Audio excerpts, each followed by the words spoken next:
Welcome to Ink and Fitness. For those who are new to my channel, my name is Anthony. I'm someone who went from skinny to fit, and these videos are purely educational. So this way you guys can go ahead and take what you're learning, especially if you are a skinny guy, apply it to your own fitness journey and get some good results with it, so long as you're being consistent with everything that's being spoken about inside of these videos. For those that are interested in one-to-one coaching, the link for that will be down below in the description, so feel free to check that out. But enough about that. Let's get straight into the actual video topic for today, where I'm going to be talking about the way skinny guys need to work out so that way they can actually start seeing results. So this is the way that skinny guys need to work out. So let's get right into things for today. And the very first thing we're going to talk about is training with high intensity. I'm sure you've heard this a lot inside the fitness industry. A lot of people have been talking about high intensity training. Mike Menser, JPG Coaching, talking about training really hard. And other fitness coaches, personal trainers, other big influential fitness people that have been talking about training super hard, so that way you can get the most or get the best results inside of the gym, and actually, utilize your time in a wise manner within each of your training sessions. So you might be asking the big question, like, what is, high intensity training even mean? Like, what does training with high intensity look like? What does it mean? Like, what is that exactly? And just to sum it up in a very simplistic way, it literally just means training or doing a given exercise until you cannot complete one full rep anymore. So as soon as you hit a partial rep, you're essentially done. You've hit failure.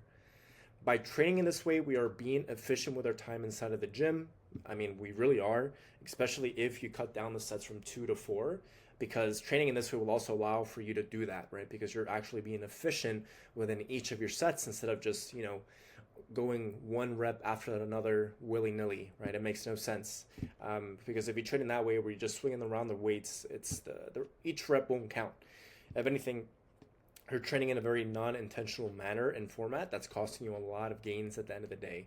So we are making each rep count by training in this way, which is the most important thing, because we want to make sure that we're being very efficient and maximizing our time inside of the gym, especially if we are, trying to build muscle, gain strength, that kind of good stuff. Secondly, progressive overload. This is a huge one. It's really the foundation for hypertrophy training. For those that don't know what progressive overload is, I'm going to just give you a very short, sweet, simple, to the point explanation or an example of what it is. So listen up. 1 week, we will do bicep curls for 20 pounds, as that is a moderate weight where we can control the exercise movement all the way through without having to ego lift or swing the body around. So we'll perform the 20-pound bicep curl for 2 sets of 6 to 8 reps, as that is the range where we typically will hit failure. If we end up hitting the top of the rep range, so that being 8, with proper form for both sets, then the following week we will increase the weight by either 2.5 to 5 pounds, depending on what we're able to handle, so we can then repeat this same process all over again. So the following week it'd be 25 pounds for bicep curls for 2 sets of 6 to 8 reps. Once we hit that top range of 8 reps with really good form for both sets with that 25-pound with those 25-pound dumbbells for bicep curls, then we can up the weight to 30 pounds and repeat the same process. So you get the picture here. It's pretty simple, simplistic. It's a nice little cycle, essentially, of you getting stronger and having to start over, and getting stronger, starting over, getting stronger. But of course, you're not starting over, right? You're starting at a new, fresh weight that is a little bit heavier than before. So this way you can get stronger and build quality muscle for yourself. So that's what progressive overload is. Not as complicated as a lot of people make it out to be. There are different ways to progressive overload, such as adding more sets, more reps, but typically the most popular way is by just adding more weight onto the bar, or picking a heavier dumbbell, or doing a heavier weight on the cable machine. So it just depends, but definitely the easiest way and the most simplistic way is just to add more weight onto the bar, or pick a heavier dumbbell once you complete the workload from the week prior successfully with really good form. Rest times. This will be the last slide. Rest times of 3 to 5 minutes are ideal, because it's essentially, if we are truly training with genuine effort and intensity and pushing ourselves and exerting ourselves, then we will need all the rest that we can get, so that way we can put in the same effort for the next set ahead. So don't do your typical 60 to 90-second rest times, because if you do rest in that time, you're going to find that you're super exhausted still.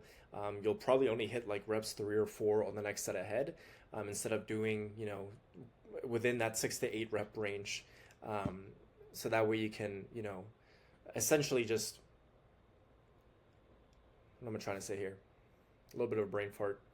But essentially just going till maximum effort through resting as much time as you possibly can, right? And keep in mind, we're not just training till failure for one exercise. We're training till failure for all the exercises that we have on our workout split. So that's why it's even more important to rest for that amount of time.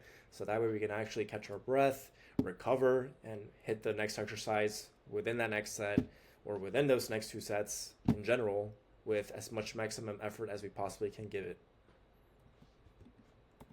So this video for today was short, simple, sweet, to the point. I feel like there's nothing else that needs to be stated in this video.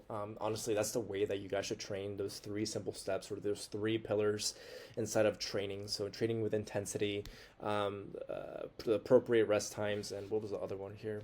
Not that I just forget. And progressive overload, of course, those 3 pillars. Those are the 3 main pillars I would focus on. As far as exercise selection, I guess I can give you guys some bonus tips just to kind of make this video a little bit longer and valuable for you all as well, for you to take further notes on. Exercise selection, it doesn't really matter what exercise you choose. In my opinion, I will emphasize again, in my opinion, there's no such thing. Maybe there is. I mean, I guess there is. There's some studies that show that certain exercises are better for certain muscle groups compared to others. But the whole argument with optimal training, or like training or doing optimal exercises and whatnot, it's good. It's fine, right? It's fun. I've tried some of those exercises, and yeah, you can definitely feel it, on that given muscle group. But in my opinion, like, it doesn't really matter what exercise that you do. Sure, some exercises might be better than others, but at the end of the day, as long as you're training in a fun way that's sustainable and that works for you, that's what really matters the most. On top of that, though, what really, really matters the most, beyond just that, is that you're training with proper technique. You're slowing down your reps, so you explode on the way up of the movement. You control the negative for 3 to 4 seconds. You hold that stretched pause position at the bottom of the exercise for a second, and then you explode back up, right? As long as you're training with proper form, proper technique, you're making each single rep count, you're training with high intensity, the exercise selection doesn't really fucking matter, right? In my opinion, again, I will say that one more time. And of course, as long as you can feel it in the given exercise that you're working out, right? Obviously, if you do bench press, you can barely feel it, and you can barely feel it on your chest after doing all the adjustments, right? After, recording your technique, after asking for advice from other people, you still can't feel it, then you might switch over to a different exercise like machine press or dumbbell press, right? Something that might be a little bit more better for you, opposed to something such as that compound movement of, doing a bench press. So it just depends. So that covers that for exercise selection. And in terms of like the number of exercises you should have per training split, it can be anywhere between 4 to 6. 4 to 6 exercises is kind of the sweet spot there, where you won't be spending so much time inside of the gym. And within that range, you should be in and out of the gym within 60 minutes, so an hour tops. And then the last point that I want to cover is, there was really one more point that I wanted to cover. There was one more thing I wanted to cover, and it just blew my mind. I hate it when that happens.